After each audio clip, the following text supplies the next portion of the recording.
your gateway to the secrets of the toy industry. Here, Jason Hsieh, a toy entrepreneur and expert in the field. Every product we develop is really inspired by some of the real life experience that we have with our son. 60% of all toys last year were sold on Amazon, which is incredible. Be passionate about it because it's a road, it's a journey. Like when you have an idea that you think is like gonna somewhat like change the world, make things better, I'd say go for it. We'll guide you through the enchanting world of toy design, marketing, and manufacturing. Now let the unboxing begin. Welcome back to another episode of Toy Business Unboxed podcast. Today we have Derek, daytime college professor and also an award-winning game designer by night, and he has so many other roles that he also does. I'm going to let him explain himself, but as a founder of Nomnivore Games, Derek have dedicated his work to create tabletop experiences that are both accessible, inclusive, and also filled with heart. And his very unique background in mental health and storytelling really shaped a lot of the things he does with his company and all the wonderful game that he's bringing into the tabletop community. So thank you so much for joining us on the podcast today, Derek. Oh, no. Thank you so much for having me, Jason. So first of all, I know you have, like before the interview, we're talking about you're wearing so many different hats. So can we kind of just go through all the different hats you're currently wearing? You're a college professor, obviously running this game design company. What else are you currently doing that I haven't listed yet? So. I also travel around kind of talking academically about like the purpose of gaming in like therapeutic as well as educational environments. I will sometimes peer review research papers. I do some grant underwriting. I secure and help with like the construction of like nursing homes and low-income housing and so forth. Yeah, basically anything like tied to any sort of like goodwill related stuff is stuff that I've done. In fact, prior to becoming a college professor, I used to even be a psychotherapist, but then I realized that like my head wasn't big enough to wear that many hats. Where I'd like specifically like travel the world providing mental health work and support to people free of charge. I see. So how do you journey from like being a psychotherapist before into tabletop gaming designs? I guess, can you walk us through your journey? What was the story behind all that when you first started?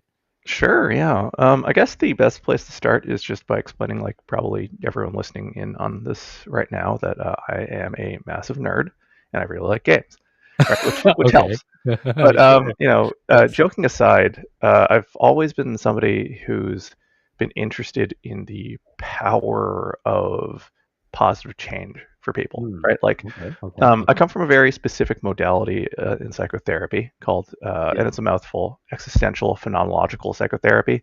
And all translates to, and I'll put it very crudely, in fact, anyone from a therapy background might even laugh at me for saying this, but it roughly translates to a single question. And that particular question is just, why have we not killed ourselves yet? Right? Which is a little harsh, but it frames it in a really good way, right? Like, it doesn't matter if you are somebody who is struggling with some of the worst stuff. You could be super depressed. You could be whatever it is. There's some reason why you haven't given up yet, right? True. And if you haven't given up yet, then there is room. There's hope, right? That you can move towards some sort of positive change. And the change can happen a bunch of different ways. And a lot of the time, especially in modern society, we look at it from this perspective of therapy being one of the best and first responses that we have, right? You should go seek professional help. And for a lot of people, that's wonderful. It's great. And going to see that professional help is going to help you change. But it's also not something that we've always had previously, like in history, right? And there's also something that I would think is arguably much more important than therapy, which is simply therapeutic experiences, right? Therapy and therapeutic is not the same thing. And you can even see that with how professional therapy ends. Like ultimately, as like a therapist, you don't want to see your client forever and ever and ever. You want them to never need you again, right? So eventually, you need to terminate that relationship. And when you send your client off into the world, what you ultimately want is for them to have replaced you with something that's very important to them, a support network of friends and family. right? Yes. Something Yes. that can be therapeutic, that can listen to you kind of go through whatever you're discussing and talking about, whatever you're feeling in that particular moment, the goods and the bads, right? Okay. And those support groups are not only really, really easy to create through things as awesome and as fun as games, but Mhm. games themselves offer a really amazing opportunity to test you, to help you Mm. learn, to have you experience things that you Yeah. may not necessarily be able to uh, Mhm. for whatever reason, including just simply being like too intimidated in like real life to being able to work through all that. So in a lot of ways, games are very ripe for these therapeutic moments, both while you're playing and beyond it. Hence my Mm. deep fascination with them. I see. And I think a lot of your game is also known for accessibilities. What does Yeah. accessible game design mean to you in particular, like the way you're coming up with design? Yeah. So we actually started with my fascination in creating kind of therapeutic games, or at Mhm. least games that can generate these therapeutic experiences, and then realized like if, for example, we believe every single person in the world deserves mental health, right? Yeah. Yeah. Uh, that means that we have the impossible task of trying to make games accessible to everybody because everyone needs to Mm. be able to play, right? Yes. Yes. But Yeah. how do you create a game that fits, let's say, an 8-year-old and like an 80-year-old veteran who's like, right? Like it's very difficult. Yeah. In fact, most people Very tell you straight different. up, the best way to make your game have no audience is if you can't pick an audience to target. Yes. Yeah. Yeah. Yeah. Yeah. Yeah. Hmm. So because of that, we had to really think about accessibility through a different way. And Okay. the typical way, like you'll need to kind of come along with me for this particular thought experiment for a second. But the Sure. typical way I view accessibility being handled is where you create an experience, this game, right? This thing that should be played in a particular way, and Yeah. then you find out that you need to lower the bar. It'd be like, well, we have Oh. to add this thing, this thing, this thing, so that we can have an audience that can play it. And this Yes. is like a technique that's practiced a lot in video games, Okay. where like you'll create a game experience and then all the accessibility features afterward, right? You can Okay. toggle them on or off. Okay. Tabletop is a little bit different. And not only is tabletop a little bit different, I think accessibility built like that is incorrect because you're ultimately drawing a line somewhere. You're saying these particular people are too expensive. They're too disabled. Mm. There's something like that to be Okay. something that we can include into our audience. Okay. So our approach towards accessibility and what we mean by that is specifically a reversal of it. Rather than building it top down, we build bottom up. We Okay. create something that everyone can play, or as close to everyone as we can at the beginning, and then start building up from that particular point to create that game Oh. experience. Okay. Yeah. Okay. Okay. Rather than the best way to put it is like rather than lowering the bar, what we want to do is we want to lift everyone up to play however they want to. I see. I guess the best way to explain that is like I think you have one of your game next to you. You want to Yeah. just bring like show like how it translates in real life in the actual game. Yeah. Yes, I mean I can, but I also can't quite because it's Okay. hard to kind of capture. But one of Okay. our games is Sure. this one here. Sure. All right, this is our epic TTRPG, EMBERWIND. Okay. Amberwood. Okay. Yep. And the way that this is designed is supposed to deliver the same type of experience that you get from playing things like 5th edition Dungeons and Dragons, Pathfinder, like the typical TTRPG experience. Okay. But we built it completely differently. Where Okay. your typical TTRPG delivers a 300-page rule book that you have to read through and learn, and Yeah. then you need Yeah. like 8 hours to make a character before like you find a Yes. DM to run it, right? Yeah. What we decided to do was we took the entire game system and we compressed it down to a single sheet of paper. That is Oh. all you need to play the game, Oh. Wow. Okay. Okay. right? That's But there's very a problem clever. with this too. Yeah. If you oversimplify a game, what happens is you lose that top end of player who wants like a lot of crunch, right? Who's very used to True. TTRPGs. True. So we Okay. practice a very unique style of game design called kernel X modular development, which is a Oh, what term does that's that mean? borrowed Okay. from video games. Oh, okay. Okay. Okay. And what that is you take the core game and you compress it down to the tiniest nugget possible, a kernel.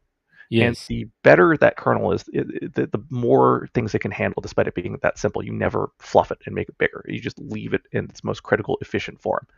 Okay. And then what you do is you start adding all these cool, powerful modules that you can layer on like an Oh, onion to okay. create Okay. the Okay. exact way Okay. you want to Okay. play. Okay. Right, so Emberwind is a kernel system where it's a one-page rule set. Whereas you get better at the game, you can stack additional rule sets to create the exact play experience you want to. If, for example, I you want to play it see. as a dice game, you can. If I don't Oh. like dice, I can play it as a card game and we can still play it together. Oh, Right? really? Okay, that's very unique. Okay. Yeah, if Okay. we don't have a Yeah. DM this week, the game can run without a DM too. The whole point is these Oh, so modules very turn flexible. Okay. exactly. Okay. They turn on or Yeah. off to make sure that everyone, no matter who they are, whatever they're interested in, whatever Oh. their disabilities might be, whatever neurodivergences they have, they can always Mhm. play together and you don't have to compromise on your system, meet everyone where they're at. You play the way you want to. And that's I it. see. I see. I see. I see. And I really like the design for the other game line that you have, the dungeons and the dinos. Do you have one of those with you as Yeah, well? I've got one Yeah. right here. This is Dungeons Can and you Dinos. can you explain the rule really quick on how this works? Yeah, so any of our Dungeons and Dino, or well, Nomnivore line, it's where these little like baby blue dinosaurs show up. Yeah. Yeah. These games are designed through the same type of philosophy that Emberwind is built, but it's built for a different type of audience. Okay. Emberwind being a RPG is going to cater towards RPG type players, right? People Yeah. who like Yeah. narrative. Yes. These are designed more for the casual audience, where we do that same kernel X modular development, where the kernel is always a one card, or if it's like a bigger box game like this one here, Yeah. it's one sheet of paper. Okay. And that's all there is to it. It's very quick, easy to play, and you learn off of that very quickly. And we tutorialize in the same way that video games are structured, where you play to learn rather than you just reading the rules. Oh, yeah. Yeah. Yeah. Yeah. Okay. Okay. But once you've like mastered it, there's also that modular system where you can stack additional layers. You can add different expansion rule sets to it that Okay. change how the games work. For example, you can add Got like a it. pet system to Dungeons and Dinos. You Oh, can okay. create your own content. You can kind of do Mhm. whatever. Yeah. Mhm. And one thing I think unique with your game, I don't know how many other gaming company is also doing it, is to support like people with different neurodiverse need, like Yeah. dyslexia, ADHD and other. Can you also talk about that aspect of the game design and the way you incorporate it into the games?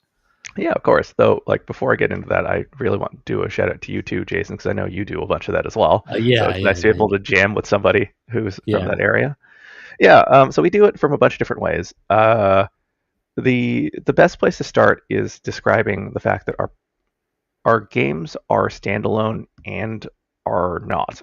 They're built in a way Okay. where you can progress from one game to another, Okay. and it helps teach you kind of like life skills and different like adaptations to things.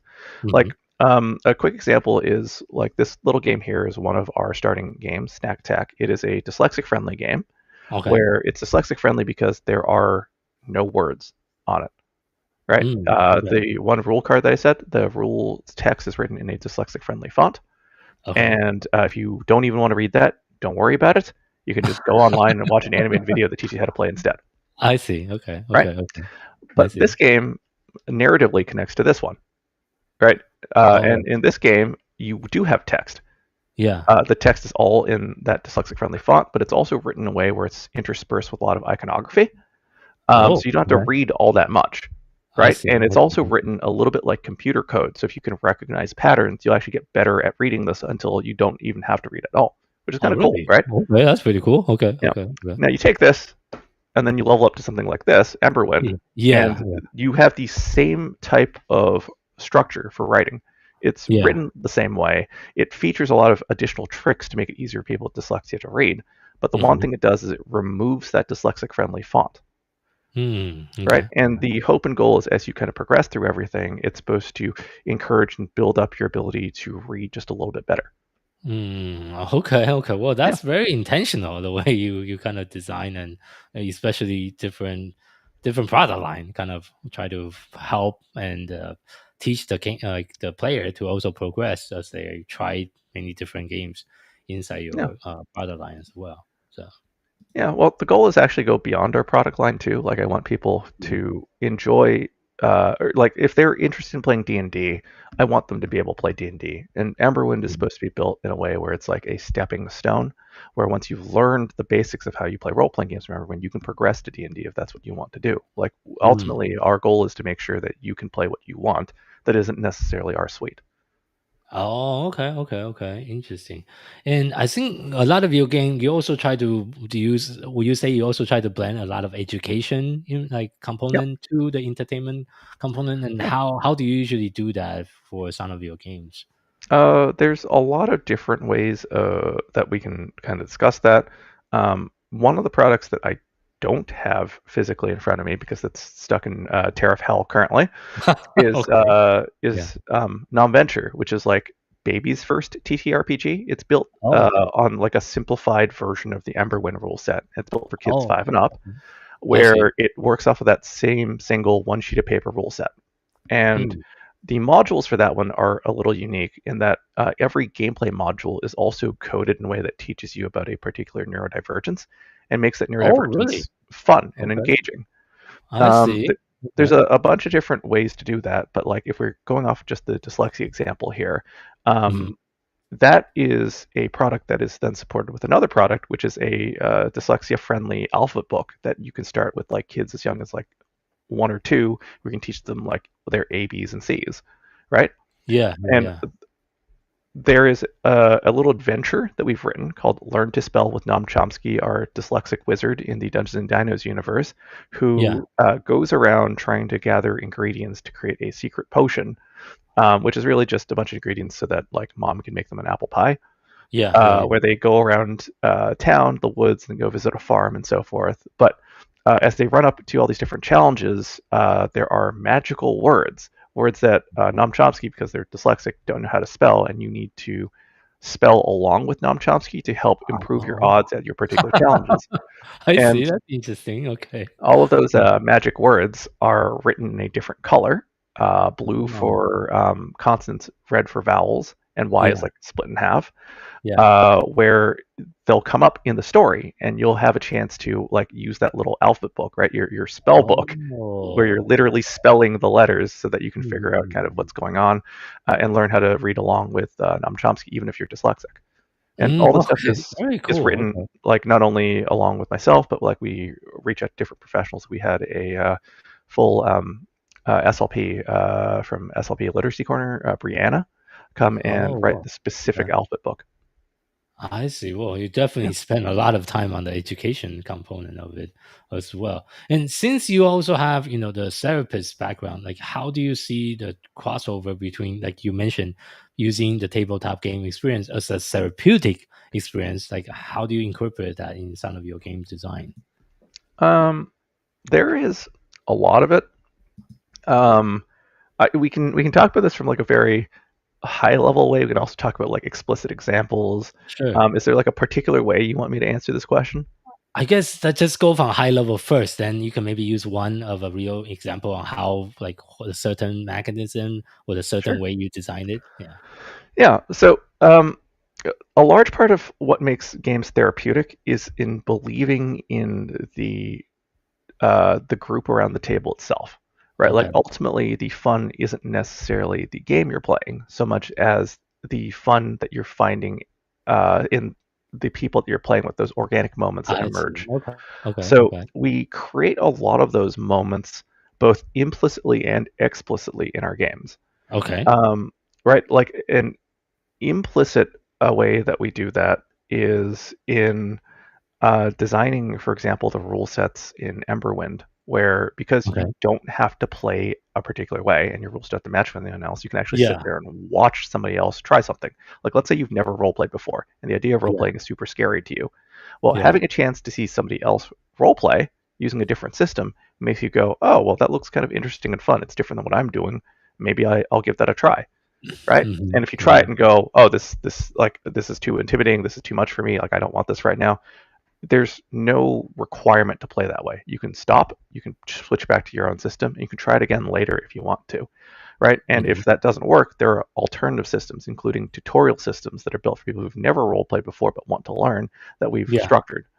The whole point is rather than holding you hostage to playing a particular way, you're invited to not only consider the like reference book, right, the Yeah. place where you learn things from, but Yeah. you look at everyone else around you at the table as a font of knowledge, something that you've never had a chance to interact with before. You become curious, hopefully, about that particular individual, not just about kind of what they're doing in the game as well, Yeah. through kind of all these organic means. And it's built off of an educational psychology principle from John Dewey called educational scaffolding, where the entire concept is that it's not so much an instructor disseminating knowledge to an entire class of students. Yeah.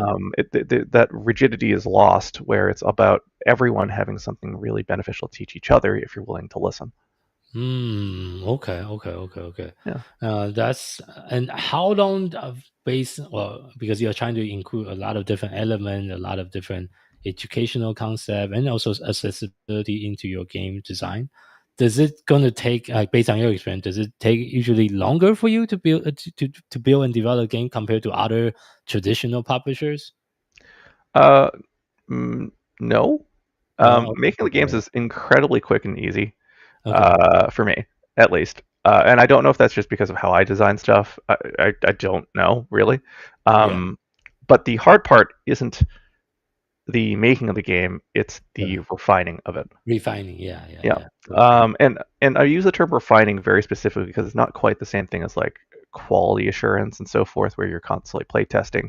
Earlier, I was talking about how there's a difference between video games and tabletop games when it comes to accessibility. Yes. And one of the major challenges with tabletop games is it's not just simply a toggle on or off, right? Yeah. Yeah. And because it isn't just a simple toggle on or off, it's about constantly revisiting and working on things in ways where you might not have known about something before.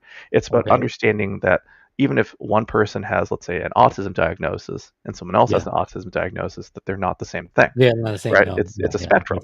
Yes. And the important part is respecting people's lived experiences, which is why it takes a incredibly long time to come up with the, in quotes, right design, because it's an endless chase. You're always improving towards it. Like a good example of this is a friend of mine has worked on for years the development of Braille dice.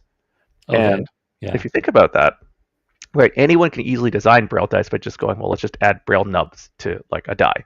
Yeah. The hard part is making sure that people actually understand that. So, like, do you know Braille has to be in a specific font size, right? Yeah, I didn't Probably know nobody that. does. Yeah. Right, exactly. Yeah. So that takes QC. Now, Yeah. here's the thing. When you roll the die and pick it up, how do you know which side is facing up? So you know which way the font is being read, That's true. right? Yeah, that's tricky. Yeah. Yeah. And then how do you design it in a way that makes sure that the die is still balanced and leveled if the die is like the little nubs are sticking out, right? What about weight and balance? Yeah. So, Yeah. like, you can see how there's a lot of QC Okay. that you have to do after you do something.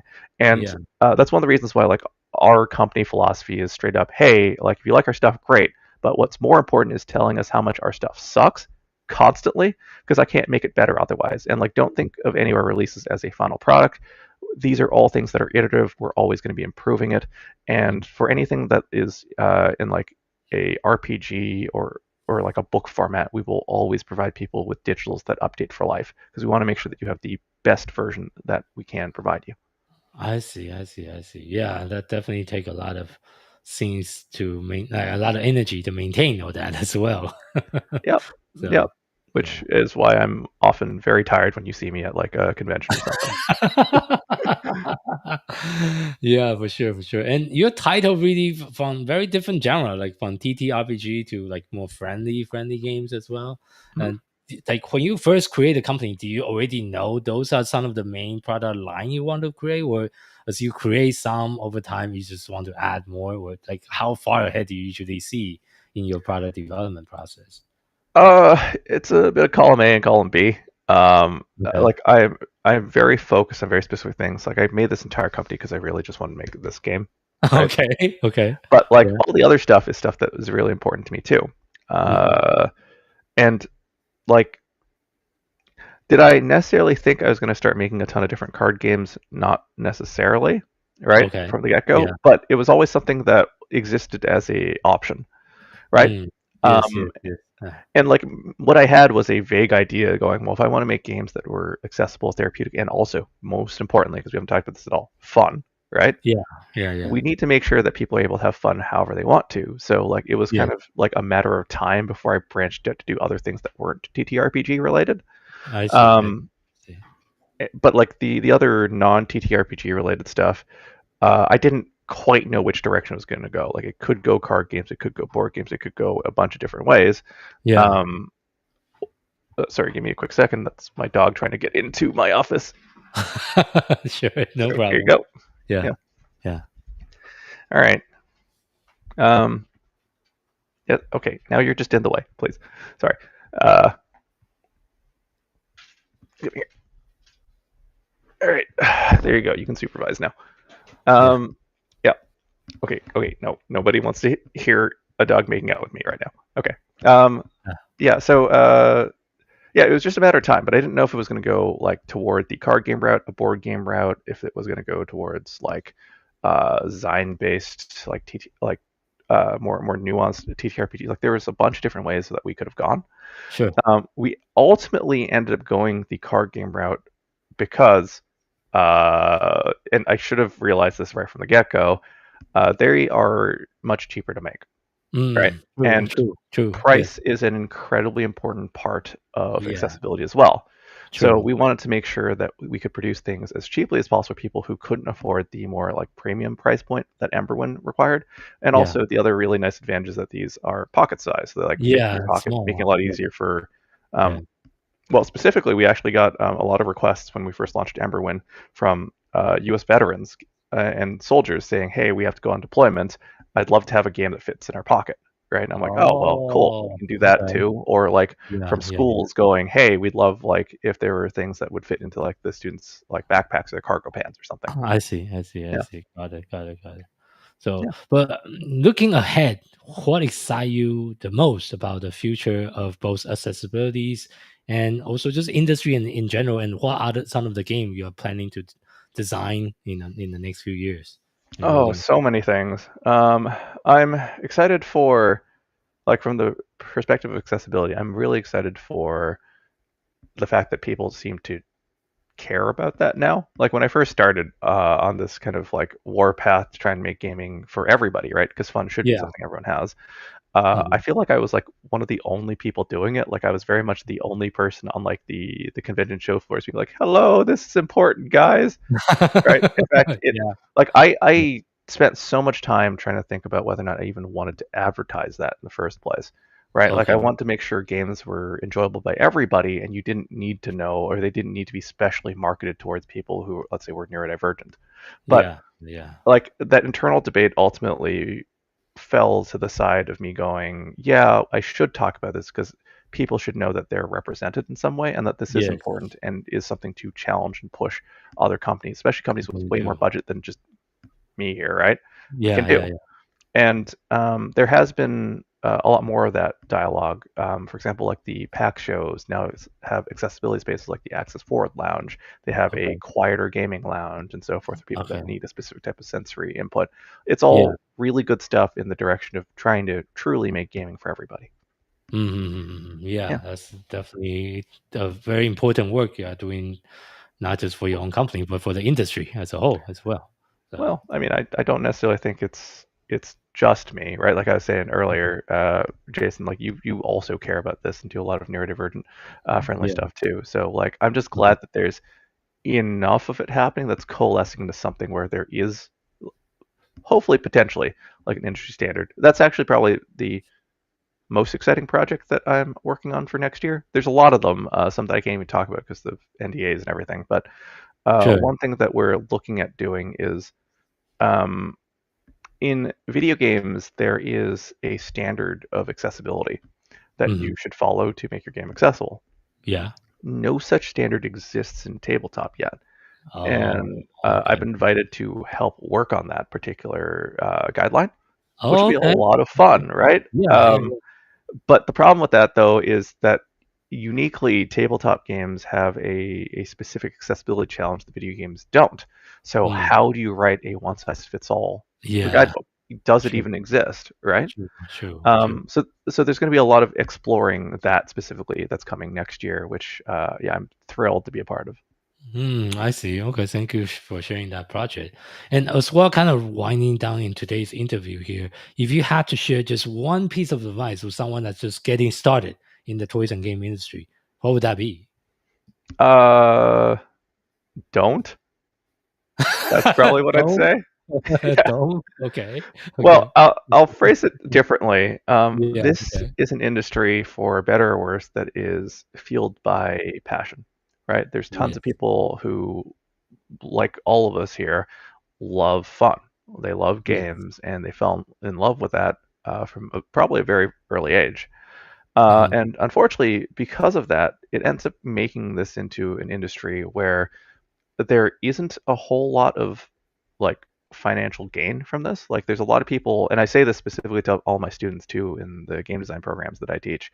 Like the best thing you can do is potentially just drop out of this program because you're going to get further, not from what's being taught in these classes, but from the money that you're saving on tuition. So you can use that as like an initial investment.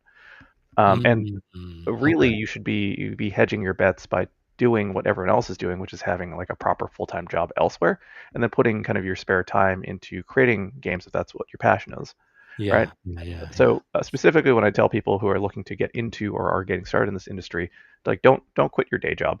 Uh, Yeah. it's not like during their day job, their dream is to retire early or even retire because haha, we're all millennials and Zoomers or something. But like, um, Yeah. but the dream in specifically the games industry is just to be able to work full time, right? Like it's Yes. so Yeah. far removed from everything else. So, Mhm.